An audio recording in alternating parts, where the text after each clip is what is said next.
Welcome to the history of England from 410 AD to just before the Norman invasion of 1066. Episode 12. Wessex transcends Mercia in Game of Thrones. Offa went to great lengths to engineer a smooth transition of power in the event of his death in 796. This was not to be. The Grim Reaper took Ecgfrith, his successor, within the year. Then Ceolwulf, who was crowned King of Mercia in 798, suffered the grip of civil war in Kent and promptly, on its suppression, puts in his own man, Eadbert. Mercia, along with the rest of the country, seems to have had some upheaval, and certainly from this distance there looks to be enough story outline to fill a book. Unfortunately, we have but slight written cognizance, and to expand would be mostly speculation. The ASC concerns itself with the comings and goings of bishops of Rome and their deaths and inaugurations. In 815, King Egbert of Wessex raided Cornwall from east to west.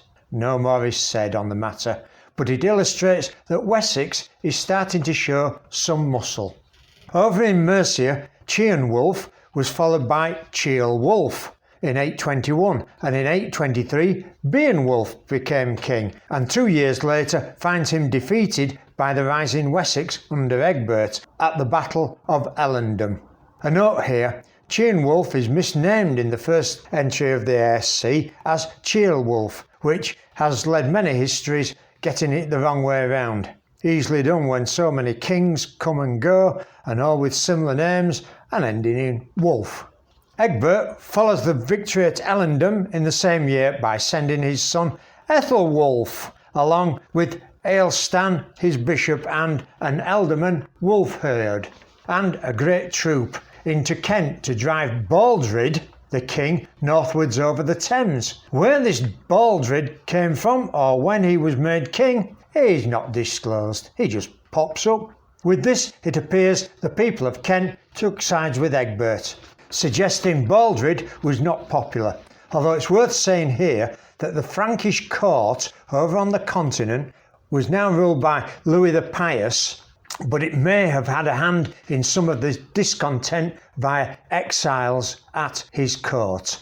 The tide of affairs was with Egbert, as the East Angles asked for support from him, and presumably it was this patronage that helped apprehend and execute Beowulf. Egbert decided to take the battle against the Britons to a new front and invaded Devon while fixing a new border at the River Tamar. In the Christmas 828, the ASC notes there was an eclipse of the moon and Egbert secured Mercia, which is bald history if ever there was.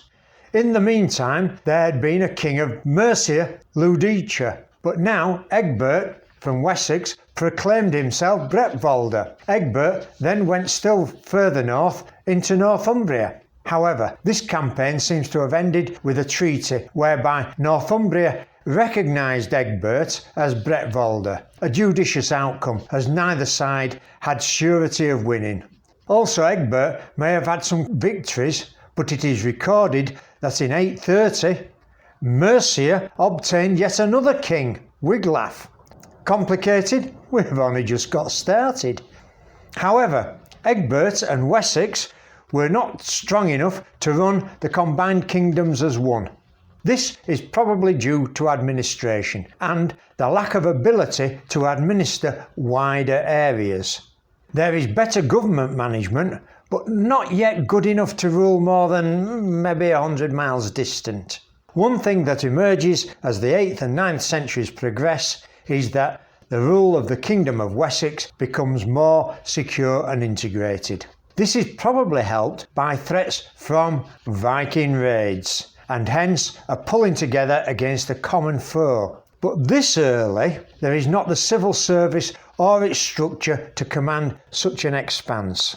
The dream of King Edwini in Northumbria in the 7th century and King Offa in Mercia in the 8th century seemed about complete. Egbert was to all intents and purposes King of the English, albeit only superficially. There was, however, the dark discord of doom as Danes descended in droves. The Viking raids were now becoming more frequent and much larger. 35 ships in 836 were fought by Egbert, who seems only to have been able to give battle, but not immediately drive the Vikings out. 2 years later, in 838, another raid is recorded in the ASC at Hingston in Cornwall, in which the local Britons, no doubt upset at Wessex keeping attacking them, joined forces with the Danes, but were driven off by Egbert. In 840, 33 shiploads at Southampton. At 841, a raid at Lindsey or Lincolnshire. As can be seen, there was no pattern to where the plunderers would pillage. They made themselves rich and stole away silently with their spoils. Oddly, it was a stabilising in their homelands of Norway, Sweden and Denmark that caused the Danes and Scandinavians in general to go a Viking, which is where the term Viking comes from. A series of strong kings had started to get to grips with settling the northern kingdoms, but some who wanted to go a Viking were less keen to be settled and turned to piracy. There's always pirates in history, my hearties.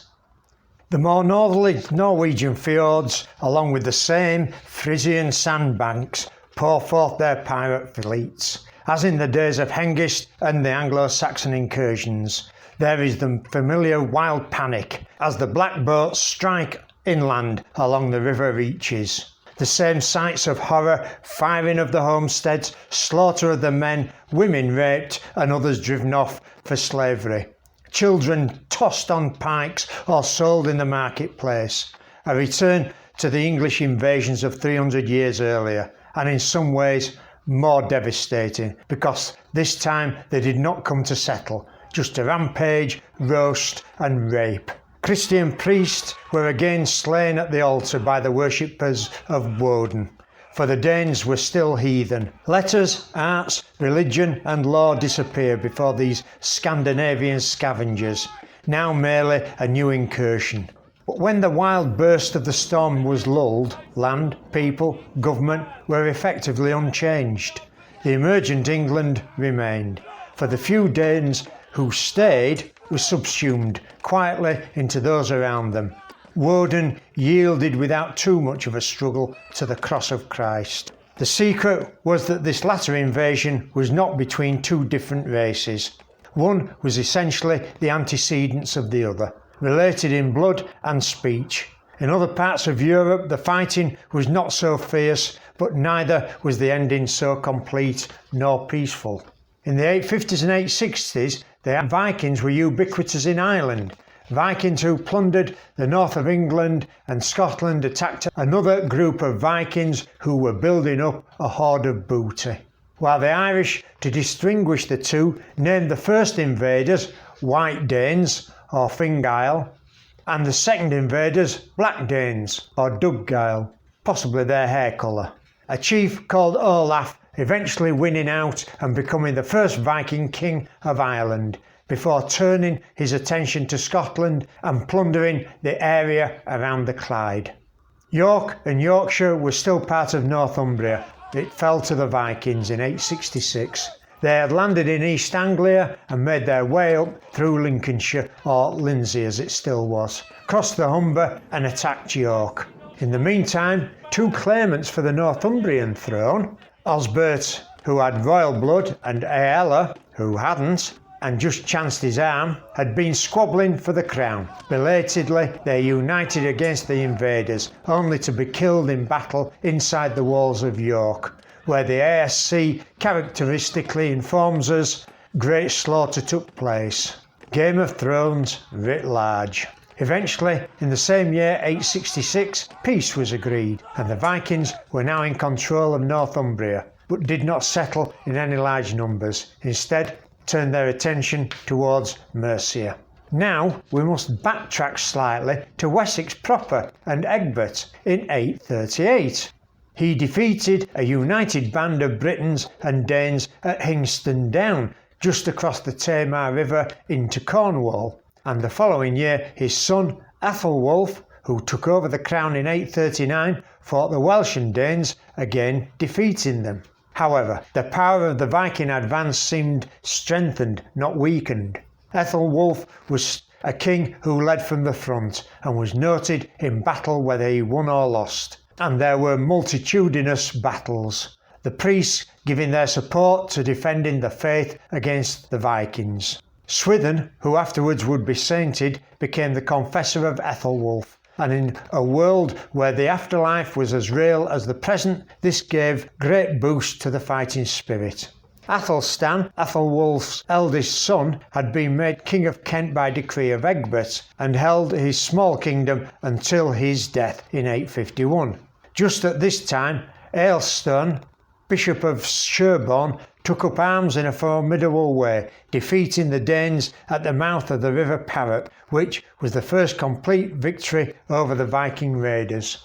Ethelwulf seems to have fought so fiercely and with such vigour that the Vikings retreated from attacking Wessex in 853, and the last years of Ethelwulf's reign were quiet, and he felt secure enough to undertake a pilgrimage to Rome, where, on his return via the court of Charles the Bald, he was offered Charles' daughter Judith in marriage, which Ethelwulf accepted. There is no indication that the 12 to 14-year-old Judith had any say in this matter, nor that any intention to consummate the marriage was intended, although this would probably depend on whether she had started ovulating or not, in other words, had become a woman. The marriage was largely political.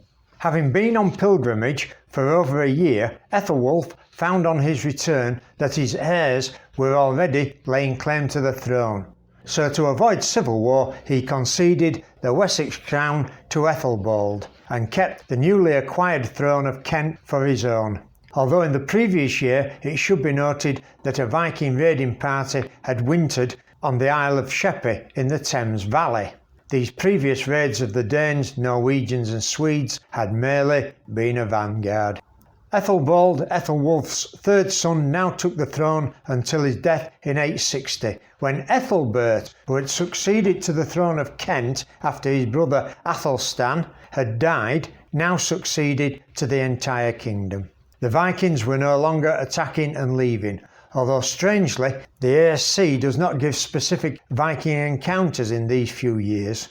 The Danes and heathens, as the ASC collectively calls them, seem intent on staying, and no longer were the ships numbered in dozens or scores. They came in their hundreds. Ethelbert died in 865 when Ethelred I became king, he being the fourth brother in the succession. I hope you're keeping track of all these brothers. I shall be asking questions later, but only write your answers on one side of the paper at one time. The Danish invasion was now underway, which brings us back to 866, and the after effects of Northumbria falling to the Danes.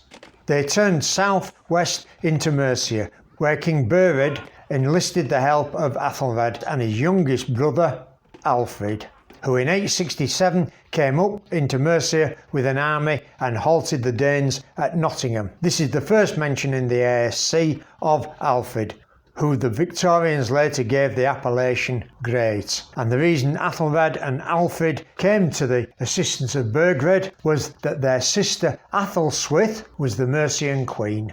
At the same time, the first monetary union took place. Wessex adopted the silver penny of Mercia as de facto fiat currency.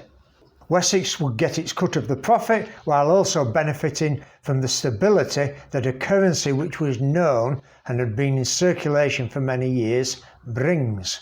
Unfortunately, we know not who came up with this idea, whether it was purely for lack of imagination that an existing coin was chosen to be the one used across both states, but someone was wise enough to see the benefits of a sound currency.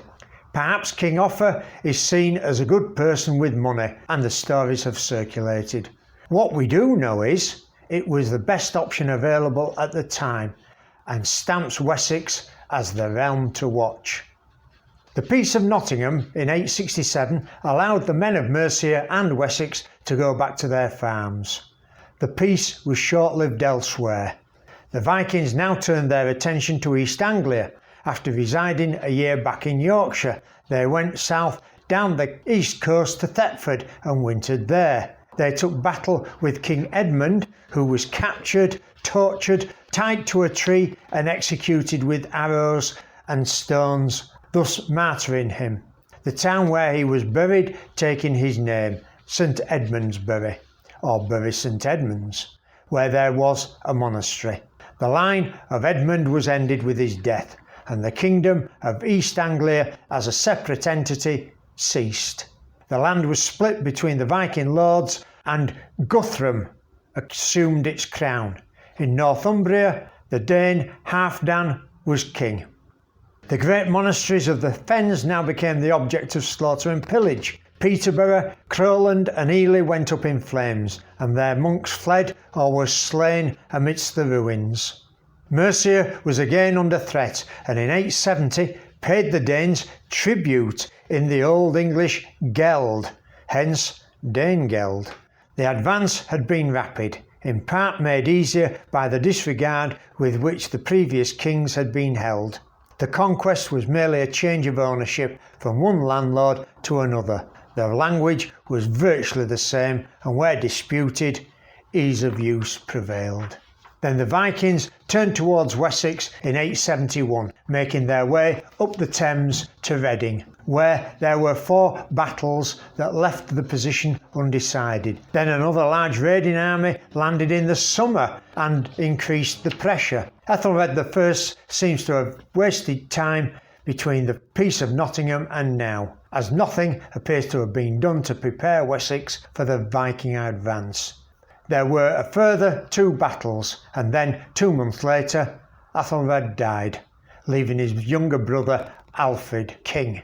If you found this greatly, please thumbs up. I publish a new video every Monday with occasional bonus episodes, usually on a Thursday. Please comment and also spread the word on social media. And hit that subscribe button to get the latest episodes, and ring that bellaroonies to get reminders. I would appreciate any recommendations elsewhere. Thank you.